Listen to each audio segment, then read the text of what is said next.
Ako po si Binibining Jaira Buniel at nag-aaral sa Urdaneta City University.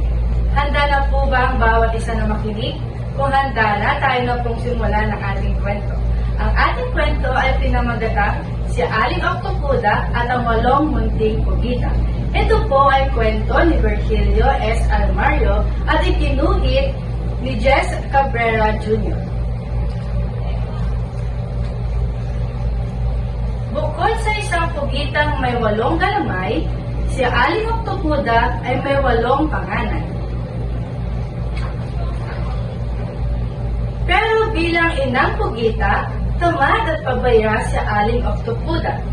Pag nawili, araw-gabi siyang nakasugal sa mga pugitang amiga.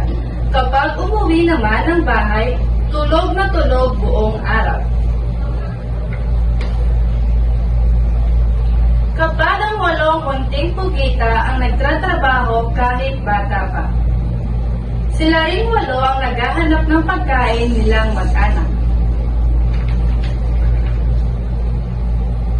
Minsan, ang munting si 8 biglang napalayo sa grupo.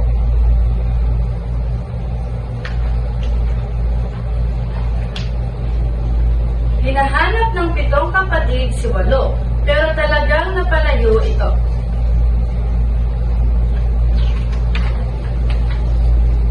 Agad silang umuwi at nagsumbong kay Aling Octopuda na kagigising lang noon.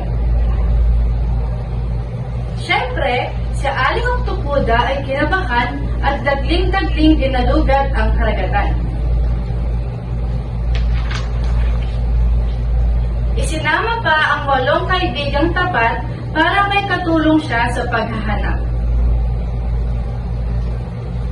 At laking gulat ng 8 pugita nang si 8 makitang hinahabol ng 8 barakuda. Agad binomba ng tinta ni Aling Octopuda ang 2 nauuna sa 8 barakuda.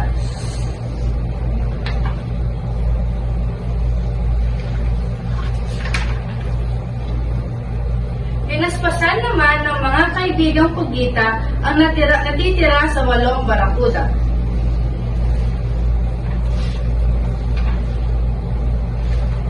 Mula noon, tumigil si Aling Octopuda sa pagsusugal at paglalakwatsa.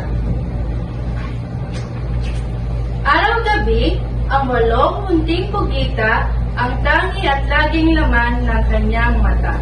Doon lamang po nagtatapos ang ating kwento. Maraming pong salamat sa pakikinig.